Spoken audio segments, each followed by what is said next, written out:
Olá! Neste CRCMG Entrevista, nosso assunto, mais uma vez, é a Lei 12.973 de 2014 e seus impactos mais relevantes. A lei trouxe diversas mudanças tributárias, principalmente no imposto de renda das pessoas jurídicas. Neste segundo programa sobre o tema, vamos falar, entre outros assuntos, sobre arrendamento, transações no exterior e pagamento baseado em ações. Aqui no estúdio continuam conosco Filemon Augusto Assunção de Oliveira, contador, especialista em gestão financeira, professor e membro do Grupo de Trabalho Tributário do CRCMG, e Rui Gomes da Silva Filho, contador, economista, pós-graduado em Direito Tributário e Gestão Empresarial, membro do IBRACON e do Grupo de Trabalho Tributário do CRCMG. Obrigada por continuarem aqui com a gente.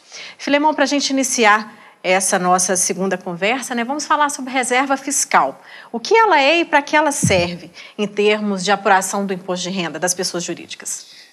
Reservas fiscais, elas são oriundas de políticas de subvenção governamental, que são políticas que o governo permite às empresas, através de benefício fiscal, a utilização de um determinado valor com algumas finalidades, que podem, inclusive, serem observadas em subvenções governamentais de custeio, subvenção governamental de investimento, enfim, de uma série delas.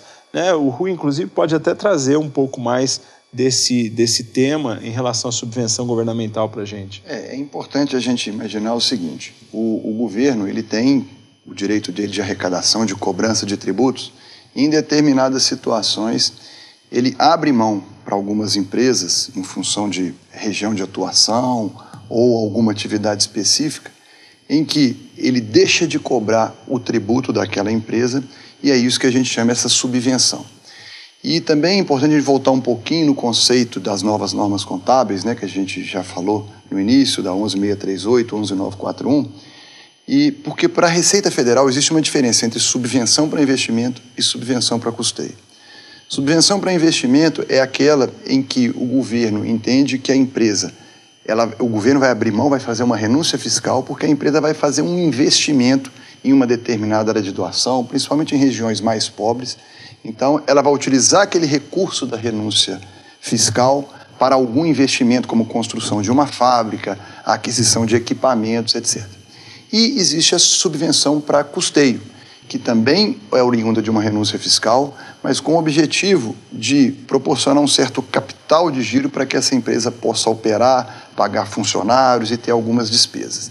Então, a norma contábil ela determina hoje que, seja subvenção para investimento ou subvenção para custeio, essa renúncia fiscal ela passa como receita da empresa, ela vai para o resultado da empresa, e a subvenção para investimento ela se torna e ela é destacada depois no patrimônio líquido como uma reserva fiscal, enquanto a subvenção para custeio seria tributada.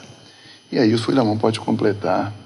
Então essa reserva fiscal, ela pode ser absorvida, por exemplo, por prejuízos do período, ou mesmo por uma reversão desse investimento quando ele é feito de maneira direcionada.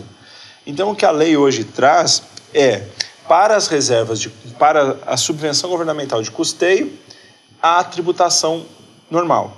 E para a subvenção governamental de investimento, ela não tem essa tributação, constitui-se a reserva, e essa reserva ela pode ser utilizada tanto para fins de absorção de prejuízo, quanto também quando houver uma reversão específica no investimento específico a qual a empresa se prontificou a realizar. Agora, Rui, em caso das despesas pré-operacionais, o que a lei trouxe de alteração? Em que casos elas devem também ser ajustadas?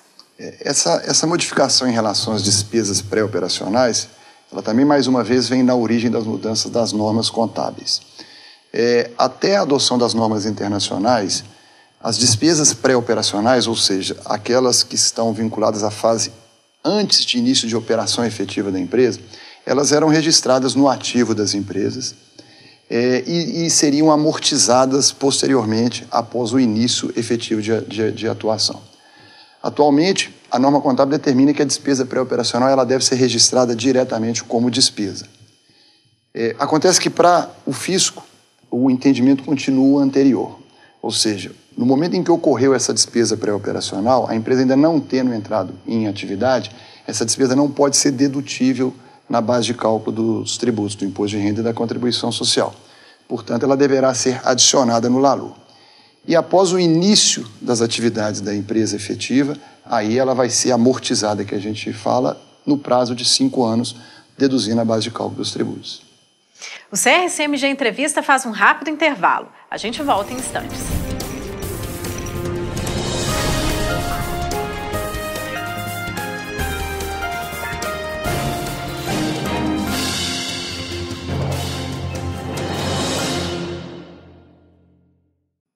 Neste segundo bloco, nossos temas são pagamento baseado em ações, transações no exterior, entre outros. Filemon, outro item importante, né, de que trata a lei é o método de equivalência patrimonial. Qual a principal modificação entre empresa coligada e empresa controlada? Na verdade, o método de equivalência patrimonial para as empresas brasileiras, ele não sofreu tantas alterações assim. Sofreram mais alterações, na verdade, no que diz respeito às participações das empresas brasileiras no exterior.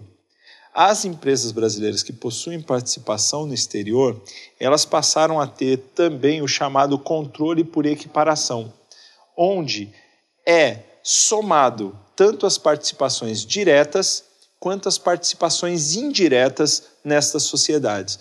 Aí classificando entre coligada e controlada. A controlada é uma empresa que detém a participação de mais de 50% de uma empresa só. A coligada, ela detém somente a participação, mas não tem o controle. Portanto, a empresa brasileira que é controladora, ela vai deter no exterior um valor, né, superior a 50% destas empresas, a qual ela faz parte. Só que o controle por equiparação, ele soma também os valores da participação indireta. Então, se eu tenho uma empresa A, que detém 30% da empresa no exterior, mas eu também sou dono de uma empresa B, que é dona de uma empresa no exterior, é somado tanto a participação da empresa A, quanto a sua participação proporcional da empresa B. Somando-se, se for superior a 50%, aí passa a ter o controle por equiparação. Caso contrário, não. Outra modificação com relação aos MEPs, ela vem, principalmente na tributação entre controlada e coligada, é que a classificação de coligada e de controlada vai dar à empresa brasileira a obrigação ou não do momento de tributação do lucro.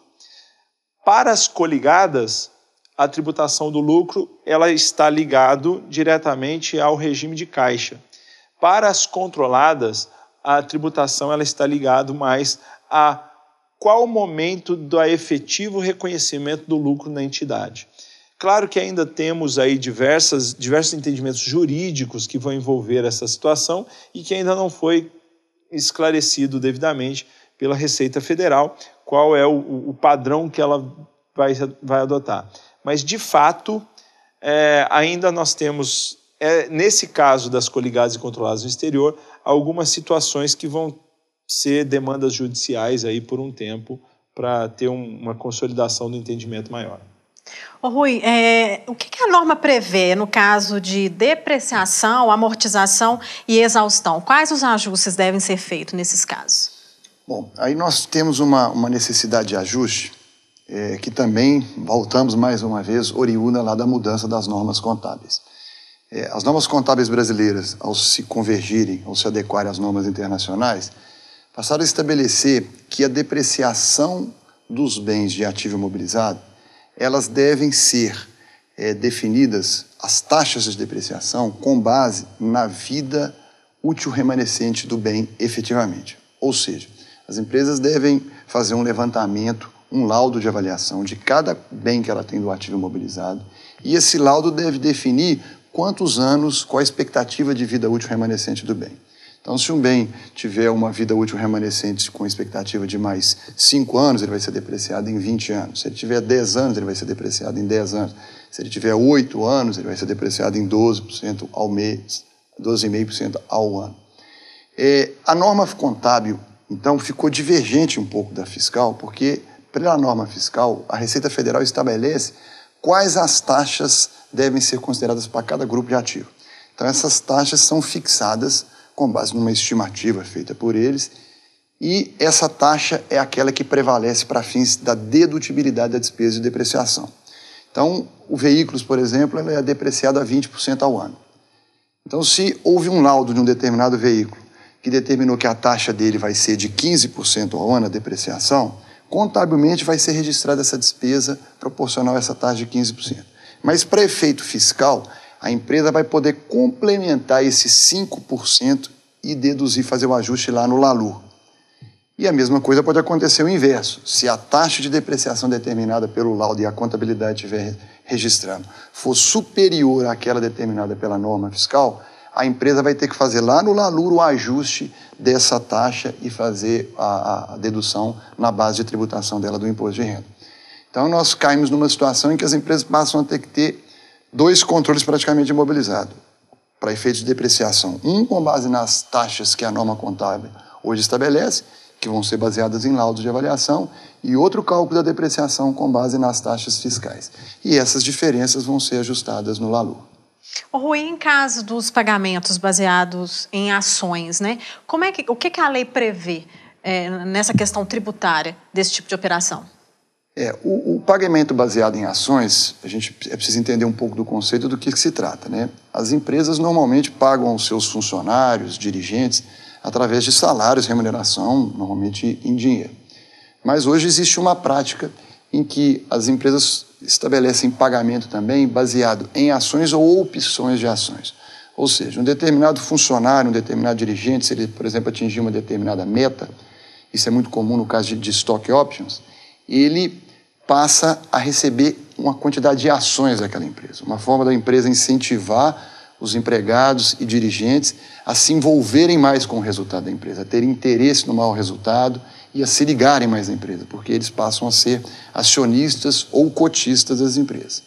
Então, o que a norma vem definir é que a dedutibilidade dessa remuneração, que seria esse pagamento em ação, ela só vai poder ocorrer no momento efetivo da liquidação, ou seja, no momento efetivo do pagamento ou da transferência da propriedade das ações para os empregados ou dirigentes. Agora, em relação a mais-valia, menos-valia, goodwill, quais os principais aspectos que a lei trouxe? A gente também aí vem abordar, sempre a gente tem que estar ligando, né? Eu volto a falar 12973 com as novas normas contábeis. Nós tivemos uma definição muito clara nas novas normas contábeis e que a 12973 veio abraçar, na questão do que antigamente tudo era chamado de ágio. Antigamente havia um conceito que, especialmente numa aquisição de negócio, se a empresa pagasse um valor superior ao patrimônio líquido daquela empresa que ela estava adquirindo, ela teria figura, ou a menos, ela teria figura do ágio ou deságio. A norma, atualmente, ela define que numa combinação de negócio que a gente chama, né, esse tipo de operação, é preciso que seja feito um laudo de avaliação, apurando qual o valor real de mercado, vamos dizer assim, ou de reposição de todos os ativos e de todos os passivos daquela empresa. Então, muitas vezes, uma empresa, às vezes, ela tem um patrimônio líquido lá de 100 milhões, que é o que está registrado na contabilidade. Ao fazer o laudo e rever os valores dos ativos e passivos, apura-se que esse patrimônio deveria valer 120 milhões. Então, a empresa adquirente, na hora que ela for registrar isso, ela está reconhecendo a mais-valia daquele patrimônio líquido, ou menos-valia, se for o inverso. E o goodwill já é uma figura diferente, porque o goodwill é uma expectativa de rentabilidade futura. Então, na aquisição de um bem, a gente hoje pode ter num investimento o valor do patrimônio líquido que está lá registrado, por exemplo, 100 milhões, mais 20 milhões de mais-valia que a empresa pagou, porque seria o valor que foi apurado pelo laudo. Então, ela poderia pagar 120 milhões. Então, ela registraria os 100 milhões como um investimento e mais os 20 milhões da mais-valia. Mas, eventualmente, essa empresa pode pagar mais também, porque ela tem uma expectativa de retorno de caixa, faz um fluxo de caixa e tem uma expectativa que essa empresa vai render um resultado maior. E aí ela, às vezes, por exemplo, vai pagar 130 milhões. Então, esses outros 10 milhões que seriam o goodwill.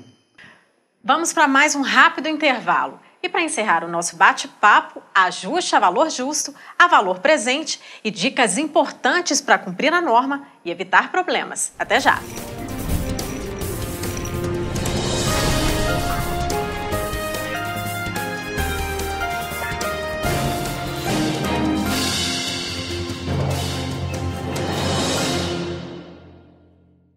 Estamos de volta, vamos encerrar neste bloco a discussão sobre as mudanças trazidas pela Lei 12.973 de 2014. Rui, o que é o ajuste a valor justo e quando ele deve ser aplicado?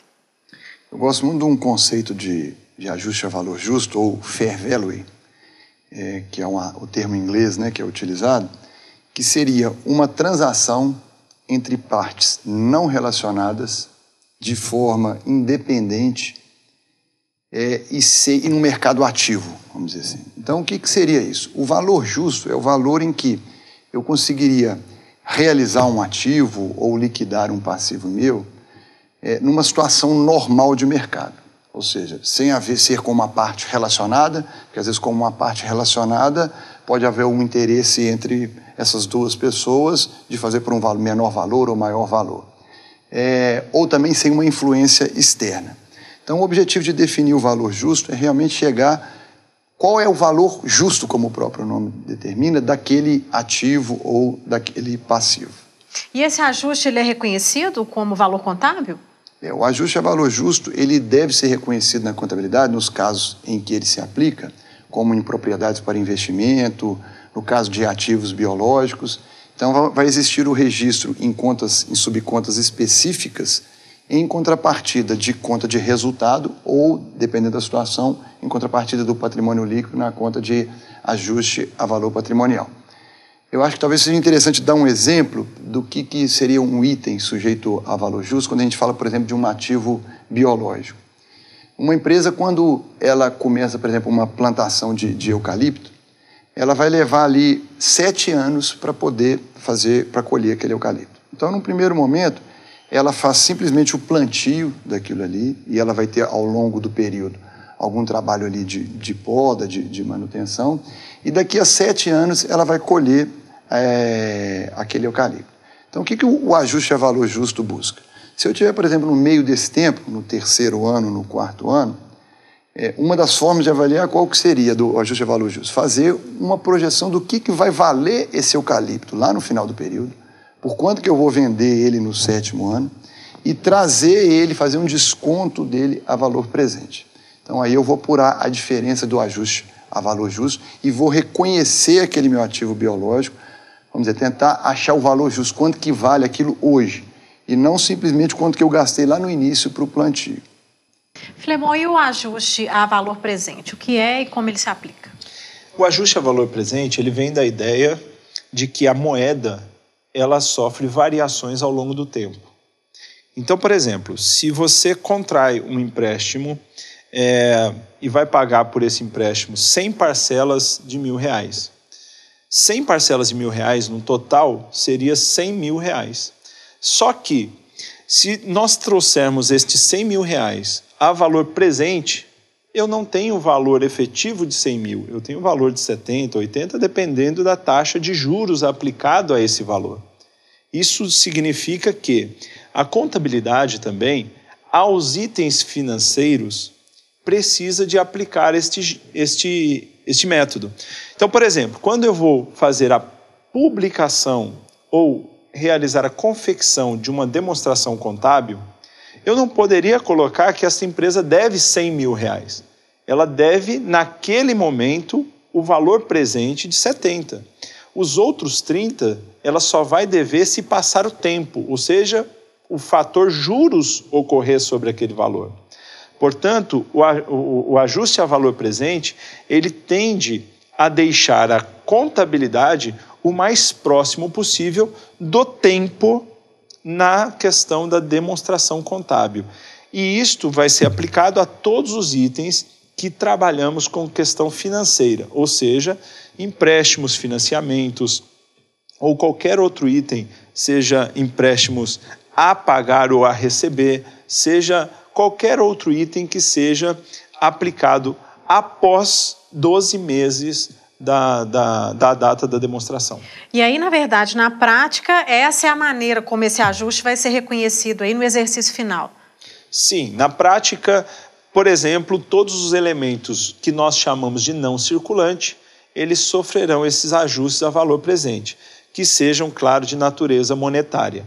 Eles sofrerão ajustes a valor presente e este ajuste vai ser reconhecido na contrapartida no PL, em ajuste de avaliação patrimonial, onde com certeza ali vai estar o memorial de cálculo daqueles valores a que foi reconhecido o ajuste a valor presente. Para a gente encerrar toda essa nossa conversa aqui, né, desses dois programas, a Lei 12.973 é uma lei nova, né, na verdade.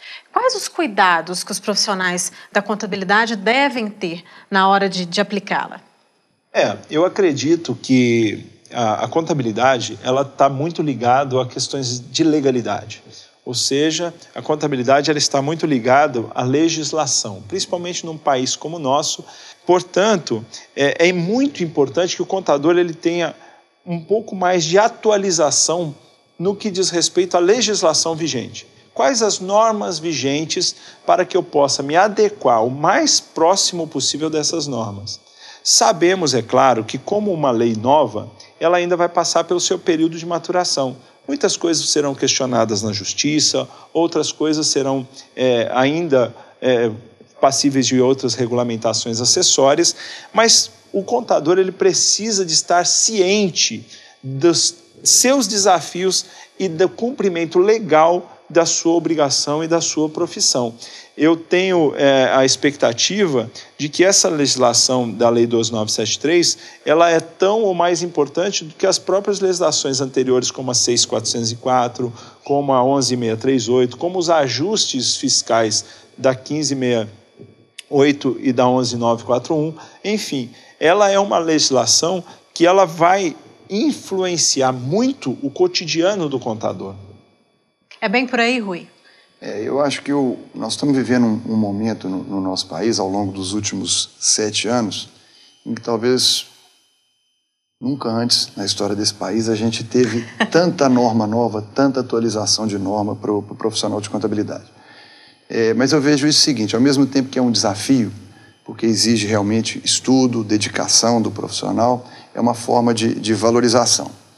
E eu acredito muito o seguinte, o ser humano ele é muito movido a desafios e superar novas dificuldades. Então eu acho que o importante da classe contábil hoje, de todos os profissionais de contabilidade, é entender que é um momento que exige realmente muita dedicação, muito estudo, muita troca de informação, participar de treinamentos, de cursos, de seminários, quer dizer, realmente se dedicar para se evoluir. Como em qualquer área, o profissional que se destaca é aquele que mais se dedica também, é aquele que mais se prepara. Então, eu acredito que vivemos um momento de grandes desafios, de grandes novidades, mas, por outro lado, também um momento de grandes oportunidades para a classe contábil, para os contadores em geral. Com certeza. E aí, uma dica importante, só para a gente reforçar, é estudar a lei, né? Não tem outra forma. A lei é muito ampla. Sim, a lei é muito ampla, né? Ela tem mais de 100 artigos e mais de 80 artigos tratam especificamente de apuração de impostos. Seria, é claro, uma missão quase impossível falar isso tudo num programa reduzido em tempo como o nosso aqui. E é importante também que cada contador tenha dentro da legislação a fatia que mais impacta no seu dia a dia. Porque pode ser que para mim o ajuste a valor justo não seja aplicável, mas eu tenha que ter o entendimento do ajuste a valor presente. Para outro, pode ser que a combinação de negócios seja o fator interessante ou preponderante nas suas atividades. Enfim, cada assunto que a lei traz vai ser impactante de acordo com cada um no seu cotidiano. Então, uma padronização desse conhecimento, ela seria aí algo que não se sustentaria, visto que cada um tem uma realidade diferente na condução das suas atividades diárias. Com certeza, cada empresa é uma empresa, né, Rui? Cada empresa tem a sua realidade, cada porte de empresa. Às vezes a gente no Brasil precisa entender que nós temos uma certa divisão entre as pequenas e microempresas, que são as empresas que estão no simples e que vivem numa realidade muito diferente. As empresas de porte médio pequenas a médio, que estão no lucro presumido e que passam a ter um desafio um pouco maior, e as grandes empresas, que são aquelas que têm que se adequar a todas essas normas. Mas eu acho que sempre vale a pena ao profissional de contabilidade estar atento a tudo que essa norma, e aos poucos que procure estudar, que procure entender, porque às vezes hoje, como o Filemon disse, às vezes não faz parte da realidade dele, mas amanhã, de repente, ele tem uma oportunidade de trabalhar numa empresa maior, numa empresa em que existe esse tipo de conhecimento, e às vezes ele perde essa oportunidade porque ele se acomodou simplesmente com aquilo que ele estava vivendo. Nosso tempo acabou. Muito obrigada pela participação de vocês e pelas informações que vocês trouxeram aqui para a gente. Chegamos ao fim das 2 edições do CRCMG Entrevista, que tratam dos aspectos relevantes trazidos pela Lei 12.973 de 2014. Se você ainda não assistiu ao primeiro programa, ele já está no portal do Conselho e traz outras informações importantes sobre o assunto. Obrigada pela sua companhia e até o nosso próximo encontro. Tchau!